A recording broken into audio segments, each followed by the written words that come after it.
Good morning and welcome to the Utopian Cafe for Tuesday, July 6th. A lot to get to. Now, if you know me at all, you know that I am the baseball polygamist. I wrote a book about it in 2008. I've been a Mets fan since 1984.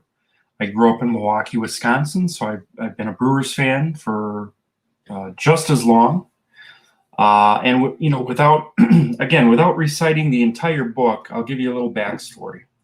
I've been a fan of baseball since 81, 82.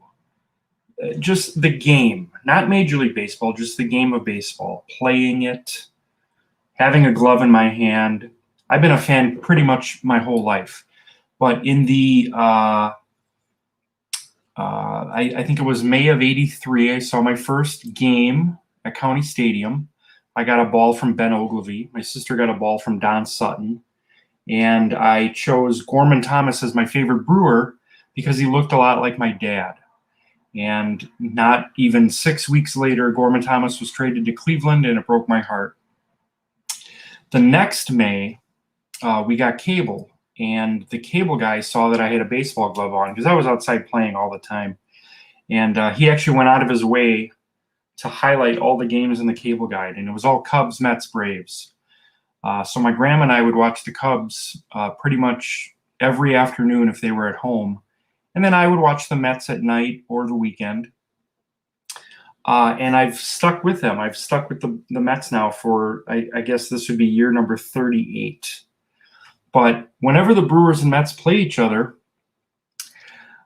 even though I wrote that book 13 years ago, I still have friends that know that I'm a fan of both teams, will text me and ask, well, who are you rooting for tonight? And if they read the book thoroughly, they know that the answer is the Mets. So on the last day of the regular season in 2008, the Brewers clinched a playoff spot, their first playoff appearance in 26 years. And everyone in my house, I had probably anywhere from 6 to 10 people in my home that day.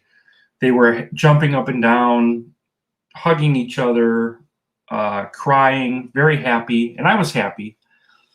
But I was focused on the Mets game at Shea Stadium, because they were playing the Marlins, and if they won their game, they would actually play the Brewers in a game 163 at Shea Stadium the following day. So technically, the Brewers really didn't clinch a playoff berth because that game 163 would have been a regular season game had it happened, but the Mets lost, and I found myself really upset because that was the last game ever at Shea Stadium, and I realized that they weren't going to the postseason, and I didn't enjoy the Brewers making the playoffs as much as maybe I should have.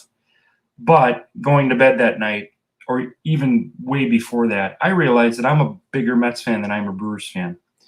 And I kind of talked about this on the show last night.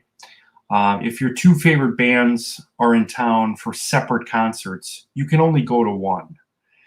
You can only choose one Last Supper.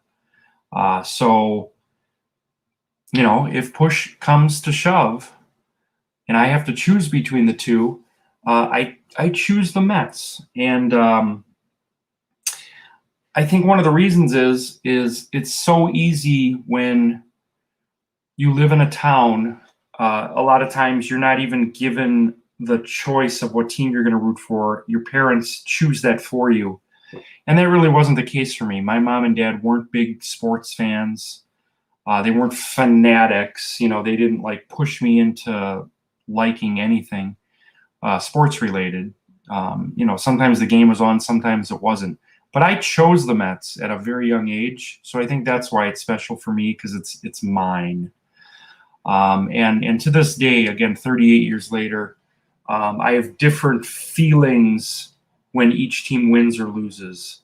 When the Mets win, I have a plethora of dances and taunts and things that I do. When the Brewers win, hey, we got them.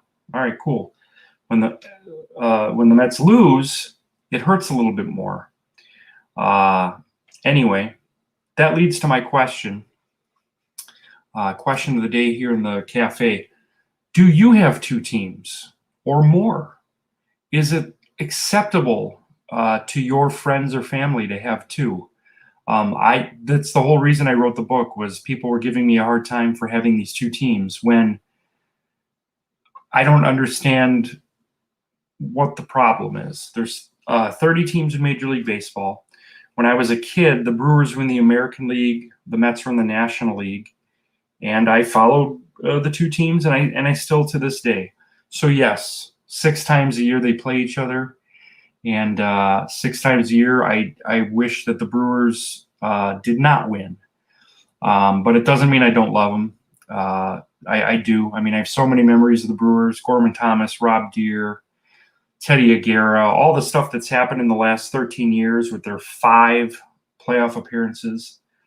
But they've never played each other in the postseason, and they're on a collision course to do just that.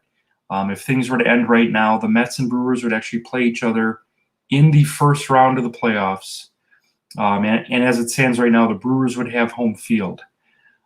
So I hope that answers the question. And you can continue to text; it's fine. But I am a Mets fan first. I follow the Brewers as the local team. All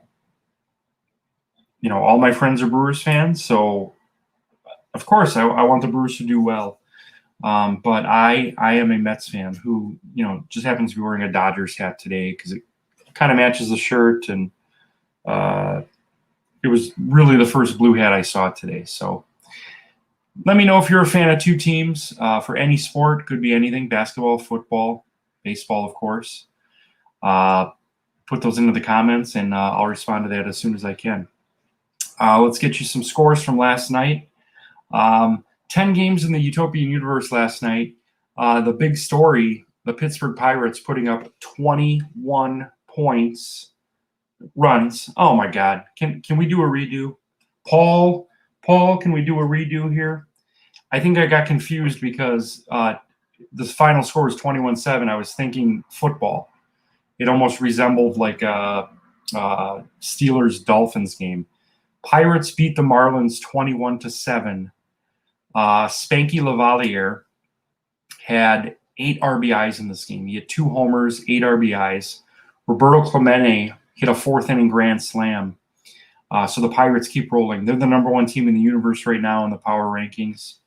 The Brewers had their first trip in the universe to Durham to face the Durham Bulls, and they got a win. They hit a 4th-inning grand slam. The aforementioned Gorman Thomas doing the honors off Calvin Schiraldi yesterday in the 4th inning. So again, we'll get you some of the other scores there on the bottom of the screen. Tonight, so we did this last night. Last night we did a Mets Brewers pregame show, and then we did a postgame show. Tonight we're going to do another postgame show, but it's going to be a little later. Yesterday we went right on the air after the Mets Brewers game. Tonight we're going to wait until the end of the NBA Finals game. Again, I live in Milwaukee. The Bucks are in the finals for the first time in my life.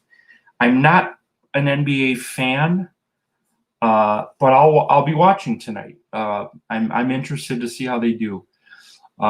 So immediately following the Bucks at Suns, we're gonna have another Brewers Mets themed post game. Last night we had David Rubin. We had Andrew Pfeffer on the pregame. I'm probably just going to send a bunch of invites because I'd like to get as many fans as possible on the show. So that's going to be tonight. Why my graphics aren't working here. That's going to be tonight. Mets Brewers postgame. Really excited about that. All right. Today's Xbox game stream is going to be Reds at Royals. It's going to be about 5:15 today. Game 2 of that series. The Royals went off last night, as you can see, 13-8. So Reds Royals game 2 of that series, 5:15 tonight. So I can get that wrapped up in time for the Brewers and Mets. And I want to wish a happy birthday to Bill Curry.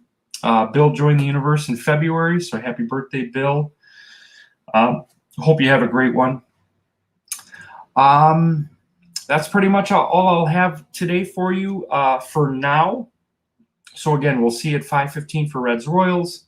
We'll see you later tonight, 10 o'clock, actually more closer to 11, I would guess, 10:30, 11, because it's an 8 o'clock start for the NBA for a little Brewers Mets postgame. We're probably just going to post those right to Facebook because it's not a formal show.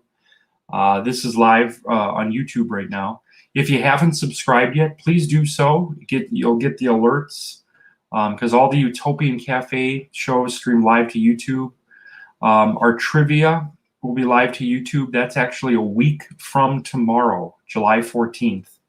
So I'm excited for that. We've got 7 participants. 2 of the participants are going to advance to the semifinals. So that'll be exciting. It's already written. It's already in the can. Exciting stuff. So we'll see you at 5:15 for Reds Royals. We're going to have our first guest in the cafe on Thursday. And starting next week, I'm going to start to do 1 show a week remotely from Fiddleheads in Grafton. So I'm going to be doing the Utopian Cafe from a cafe. So I'm excited about that. Everyone have a great day. And we'll see you at 5:15 for Reds Royals.